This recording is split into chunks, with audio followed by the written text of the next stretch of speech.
I played in Boston so many times. The history speaks for itself.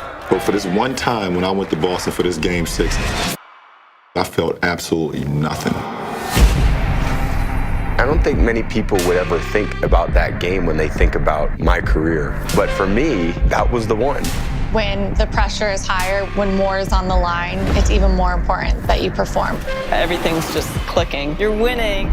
Don't mess this up. This perfect day, now it's just turning into this nightmare. It breaks down frame by frame in my head. It's like a camera. If I make a mistake, bam, this is where it happened. I can tell you everything. I had a full-on breakdown because I realized what was on the line now. I started crying, and then I had to go out and compete. That's when it dawns on me, I don't care what happens. Why not just go for it? So I was just curious, can you talk to me about how this project came together? Yeah, sure. So actually, it's a fond memory now, those bittersweet. I worked with Kobe Bryant 7 or 8 years ago, and I remember in working with Kobe, and I was a big fan of his, even though he's a Laker great and I'm a huge Celtics fan. But, I remembered him scoring 81 points against the Toronto Raptors, 61, I think, in 3 quarters against the Dallas Mavericks. And so I wondered, is that what he considers his greatest games, one of those? And he said, no, there's actually a fairly obscure game. You probably will never remember it. Most fans will never remember it. But for me, it meant everything. And by the way, because of what I was going through off the court in terms of his personal life. And so I always remember that. I was working with LeBron James a few years later, and LeBron had a similar sort of thing. It wasn't about coming back to Cleveland, winning a championship. It wasn't about winning the first one in Miami. It was something that was meaningful to him because of stuff he was hearing out in the world. And so I thought, okay, there's something here. Tom Brady, who I've worked with, for many years, he picked a game, not the, comeback against the Falcons. It was an obscure game, I think, from 2007, Week 9 against the Buffalo Bills. And he said, you know what?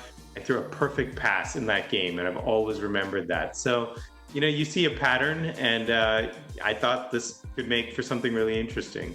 After they tell you these stories, do you go back and decide to watch those games in full, or do you not have time to do that? No, we watch it, because, so much of it's about the context of the game. So it's not just the game. You're looking to see, okay, where was this in the calendar? What was going on in his personal life? All of that sort of stuff. And, I think the most interesting parts of these stories consistently is not just the highlights. It's not necessarily that perfect pass. It's the experience that he was having internally, what he was feeling, what he was thinking during that experience. And so, that becomes like the challenge then, which is how am I going to envision this? How am I going to, illustrate this? And that's why we chose with the series, not to just find the highlights and replay them, but to really try to capture the internal experience. LeBron describes, he says, going into that game, I felt nothing. And that was like the ultimate challenge. Okay, this is a visual experience. What are we going to show to communicate that? And so these are sort of individual art pieces in that way, where we really try to, find ways to communicate that internal experience of greatness. There's a lot of animation now, and that's one of the things I really thought stuck out about your series was how doing all the animation. Can you talk to me a little bit about that? Yeah, well, so look, because, YouTube and every other thing, we can get the highlights, and we've seen them, right? We've seen these things, or everything's easily accessible. And I think, the best part of these stories is the humanity underneath them. Look, none of us, most of us, I will say, will never physically be able to do what Kelly Slater does out in the ocean, or Alex Morgan does out on the soccer pitch. But I think that, when you hear that experience, you're like, oh yeah, I've had that experience maybe, in my personal life, in my work.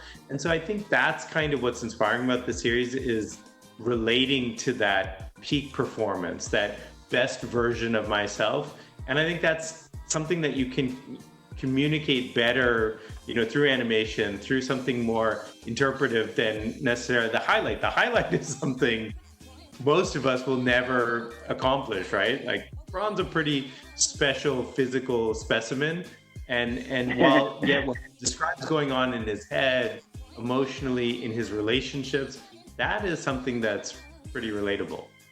each athlete has between 5 and 7 minutes. So I was curious, how long do you actually have to sit down with them? And is it challenging to put that story and shrink it down to 5 to 7 minutes? Yeah, I mean, a lot of these people are pretty busy. I think we caught LeBron James on an off day between games, but he squeezes so much into those days. So I probably had 25, 30 minutes. I mean, I think that once you get into it also, a lot of these athletes love telling the stories. They get asked so much about their best games or like the ones where they scored the most points or something like that. This is the one that's special to them, that's meaningful to them. So it ranged on the short end, I would say, from 25 minutes to maybe sometimes 45 minutes to an hour. I went down to Jamaica to get Usain Bolt, and I think he recognized that, so he gave us a lot of time. It was in his house. And then the process of bringing it down, yeah, it can be a challenge. But I also think, going back to the animation, the black and white, it's pretty, stimulating. I think for the viewer, like going too much beyond 7, 8 minutes, it's a lot. And so that's, again, why we made the choice to sort of bring it down. Yeah, there's a lot of stuff that ends up on the cutting room floor, but, that's the process of storytelling. And it's a good challenge for us. Well, Gotham, I wanted to tell you congratulations again. I can't wait to see more of your work next. Thank you so much for having me. We did something that I'm still trying to repeat today. I was able to win a championship that year. That was the result of feeling nothing. You just do it. You become it. I can feel my momentum picking up. This looks good.